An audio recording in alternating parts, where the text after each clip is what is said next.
اگر ماں باپ ظلم کریں، بیوی کو گالی دینا، بیٹے کو شریعت کا تانا، کہنا جو بیوی کرے گی ہماری مرضی سے کرے گی، بیٹا 9 سال سے جاب کر رہا ہے، ارے بھائی ماں باپ کا بہت حق ہے یار، ان کے ساتھ اچھے رہا کرو، بس ان کی پاؤں دباؤ، خدمت لو. رہا مسئلہ بیوی پہ زیادتی کر رہے ہیں تو بیوی کو الگ رکھ لو بھائی ایسی صورت میں. سمجھ رہے ہو؟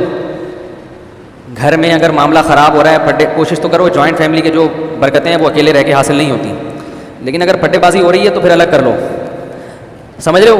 لوگ کہتے ہیں ابا تانے دیں گے، کوئی مسئلہ نہیں ہے، دینے تو تانے، وہ بعد میں بھی تانے ہی دیں گے جب پھڈے ہوں گے نا، اور جب طلاقیں ہوں گی وہ پھر بھی تانے ہی ہوں گے. تو یہ نیچرل لائف ہے شادی کے بعد علیحدہ ہونا. سمجھ رہے ہو؟ اگر شادی کے بعد لوگ الگ نہ ہوتے تو جہاں آدم علیہ السلام اور اماں ہوا تھے آج ہم وہیں ٹکے ہوئے ہوتے سارے کے سارے، ایسے کنجسٹڈ بالکل چپک کے رہ رہے ہوتے ایک ساتھ. کیا خیال ہے بھائی؟ ان کے بچے ہوتے گئے، شادیاں ہوتی گئیں، چین بھی آباد ہو گیا، امریکہ آباد ہو گیا، برطانیہ آباد ہو گیا، پاکستان، انڈیا، یہ پوری دنیا اسی طرح تو آباد ہوئی ہے. شادی ہوئے پتلی گلی سے نکلو. یہ تو نیچرل ہے. سمجھ رہے ہیں کہ نہیں سمجھ رہے؟ یہ نیچرل ہے، اس میں ماں باپ کو زبردستی نہیں کرنی چاہیے کہ نہیں ادھر ہی رہے گا، ادھر ہی رہے گا. نہیں تو پہلے سے یہ امیدیں بہوؤں سے لگاؤ ہی نہیں. اس زمانے میں درد سر کے علاوہ کچھ بھی حاصل نہیں ہوگا. آج کل عورتوں کو کہاں خدمت سکھائی جاتی ہے؟ باپ کی نہیں کر رہی وہ سسر کی کریں گی.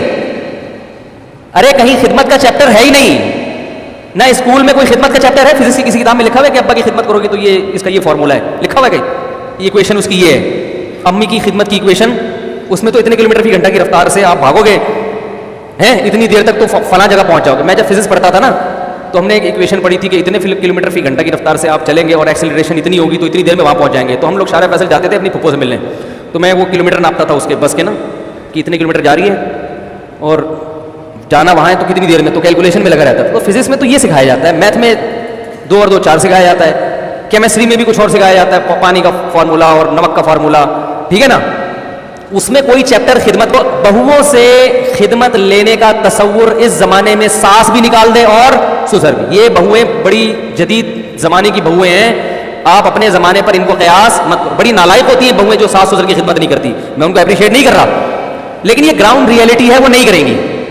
بیوی شوہر کی نہیں کر رہی آج کل، اپنے باپ کی نہیں کر رہی، وہ سسر کی کہاں سے کرے گی خدمت یار؟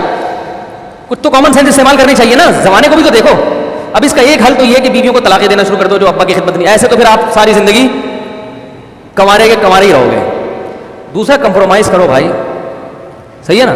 اتنی مل گئی کہ وہ آپ کی اجازت کے بغیر گھر سے باہر نہیں نکلتی، آپ کی اجازت کے بغیر کسی سے فون پہ بات نہیں کرتی. بہت نیک ہے خدا کی قسم. کیا ہے؟ بس اتنا کافی ہے. جو سیزن چل رہا ہے بھائی سیزن کے حساب سے بات کر رہا ہوں، ورنہ کنوارے رہو گے ساری زندگی. تو 2-3 چیزیں ان پہ کمپرومائز نہیں کرو. آپ کی اجازت کے بغیر کسی مرد سے بات نہ کرے، یہ ڈینجرس ہے. یہ قابل یہ بیان کیا نا، باؤنڈری ہونی چاہیے، یہ ڈینجرس ہے. اتنا بھی براڈ مائنڈیڈ بننے کی ضرورت نہیں ہے، ٹھیک ہے نا. دوسرا، آپ کی مرضی کے بغیر کہیں جائے نہیں. آپ کو پتا ہو کہ کہاں ہے، ایسا نہ ہو کہ جی وہ سوئٹزرلینڈ چلی گئی ہے گھومنے پھرنے کے لیے، آپ کو پتہ ہی نہیں، آپ سمجھ رہے انڈا موڈ سے وہ کرا رہی ہے، ٹھیک ہے نا. پتہ ہی نہیں بندے کو بیوی ہے کہاں، تو بیگم باؤنڈ ہے آپ کے لیے، آپ کو آپ کی اجازت سے جائے گی، ٹھیک ہے نا. تیسری بات یہ ہے کہ آپ کی استطاعت سے زیادہ خرچہ نہ کروا رہی. اگر اس بیس پہ روز جھگڑے ہو تو آدمی پاگل ہو جاتے ہیں. استطاعت سے زیادہ تو کوئی بھی نہیں کھلا سکتا نا. یہ 2-3 موٹی موٹی چیزیں ہیں. اور دیندار آدمی کے لیے پردہ بھی کرتی ہو، کہ دیندار آدمی یہ بے پردی والی بغیرت برداشت نہیں کر سکتا. اس میں تھوڑا فرق ہے دیندار اور بے دین کا. تو اور نماز، ہماری رائے میں نماز پہ بھی ہم کمپرومائز، میرے نماز بے نمازی نہیں چلے گا بھائی ہمارے سے. نماز پڑھنی ہے، پردہ کرنا ہے، شوہر کی اجازت کے بغیر گھر سے باہر نہیں نکلنا. 3 چیزیں کر رہی ہے، بہت اچھی نیک بیوی مل گئی، بس گزارا چلاؤ اس کے ساتھ. ابا اماں کی خدمت کرنی چاہیے، نہیں کر رہی آپ خدمت کر لو. ابا ہاں برا بلا نہ کہتی ہو، ایسا نہ ہو کہ ابا کو جا کے سنا رہی ہو، اماں کو جا کے صلاواتیں سن، یہ غلط ہے. خدمت نہیں کر رہی تو بولو اس نے اپنے باپ کی نہیں کی تو یہ میرے باپ کی کہاں سے کرے گی. اور آپ کون سا اپنے باپ کی خدمت کر رہے ہو میرے بھائی؟ آپ کہاں اپنی ماں کی خدمت کرتے ہو؟ پہلا حق تو بیٹے کا ہے کہ اپنی ماں کی خدمت کرے. سارا دن کبھی پوچھتا ہے نہیں، بیوی پہ آ کے روب جماتا رہتا ہے. تو عورت کو چاہیے کہ اپنے ساس سسر کی خدمت کرے، اس کی اخلاقی ذمہ داری ہے. لیکن نہیں کر رہی تو اس بنیاد پہ طلاقیں بولو بھائی مت دو، گھر مت اجاڑو. یہ سیزن اسی فیشن چل رہا ہے آج کل مارکیٹ میں، اسی قسم کی بہویں اویلیبل ہیں. آپ اگر جاؤ گے تو آرڈر پہ بھی نہیں بنتی آج کل وہ والی جو پرانے زمانے کی بہویں ہوتی. سمجھ رہے کہ نہیں سمجھ رہے؟ چلاؤ گزارا. تو ہاں میں یہ کہہ رہا تھا کہ نہیں بنتی، لڑائی جھگڑے ہو رہے ہیں بھائی، بیگم کو الگ. تو میں نے اب گھر میں کہا ہوا ہے کہ بیٹے بالغ ہوں گے الگ رہیں گے. ہم خود ملنے چلے جایا کریں گے بہو سے. کیا خیال ہے؟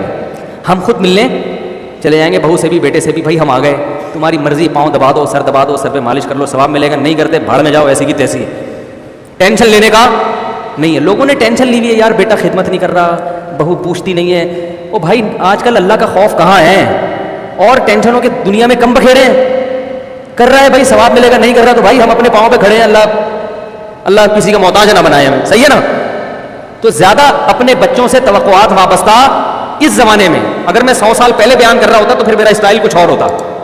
جو بچہ پاؤں نہ دبائے چماٹ مارو اس کو, ہینٹر لے کے دھنائی لگاؤ اسے. لیکن چینج ہو گیا زمانہ, کیونکہ اس یونیورسٹیوں میں اسکولوں میں دین نہیں ہے, تربیت نہیں ہے, تو بیڑا غرق کر دیا ہمارے کلچر کا. تو اب یا تو یہ کہ آپ جو ہے نا وہ سارے رشتے توڑ دو, یہ تو ممکن نہیں ہے بھائی. تو پھر جہاں تک کمپرومائز کر سکتے ہو کرو, لوگوں سے زیادہ امیدیں مت لگاؤ. میرا اصول ہے, مجھ سے جب کوئی قرضہ مانگنے آتا ہے تو میں دیکھتا ہوں کہ اگر یہ قرضہ لے کے پی گیا تو میں برداشت کر سکوں گا. اگر میں سمجھتا ہوں کہ یہ قرضہ واپس نہیں کرے تو میں برداشت کر سکتا ہوں, تو میں اس کو قرضہ دیتا ہوں, ورنہ نہیں دیتا. کیونکہ پھر پی گیا تو ٹینشن, کیونکہ اکثر تو پیتے ہی ہیں, پی گیا تو ٹینشن نہیں ہے.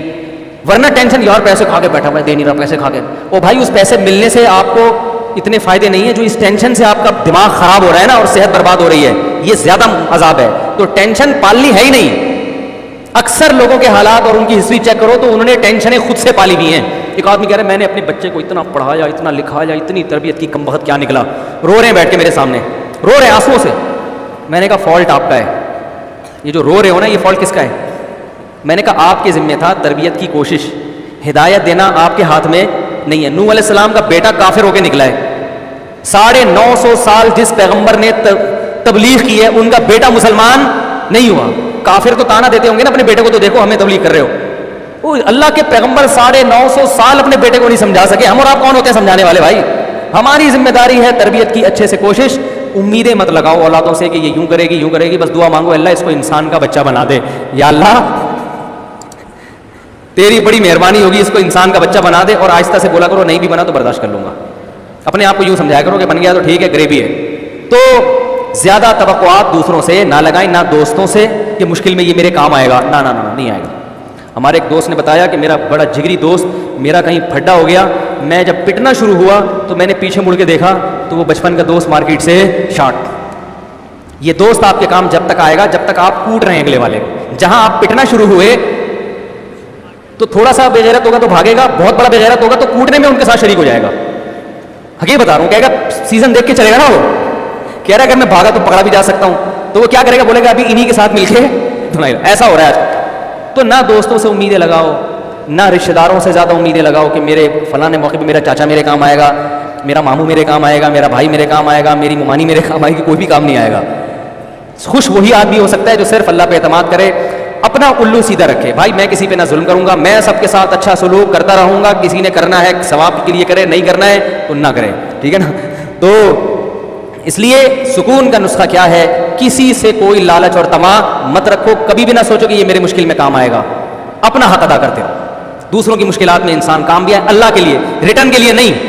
آپ رشتہ داروں سے اچھا سلوک اس لیے نہ کریں کہ جب آپ کو مصیبت آئے گی تو وہ بھی کریں گے, یہ مسئلہ خراب ہو جائے گا, اس سے رشتہ داری ٹوٹے گی جڑے گی نہیں. آپ اچھا سلوک کریں, بھائی میں آخرت چاہتا ہوں, بس آپ نے کرنا ہے کرو, نہیں کرنا بھاڑ میں جاؤ. ہم اپنا فرض ادا کرتے رہیں گے نماز روزے کی طرح. ہم نماز کیوں پڑھتے ہیں, اللہ کو خوش کرنے کے لیے نا, چاہے کوئی خوش ہو یا نہ ہو. تو اسی طرح بھائی ہم بہن بھائیوں سے اور رشتہ داروں سے اچھا سلوک کریں گے اللہ کو خوش کرنے کے لیے. اس کا ریٹرن آپ دے دو اچھی بات ہے, نہیں دو کوئی پرابلم نہیں ہے, کیونکہ ہم امیدیں لگا کے ہی نہیں بیٹھتے. نہیں آ رہی سمجھ میں تو جیسے چل رہے ہیں بھائی ویسے ہی چلتے رہیں.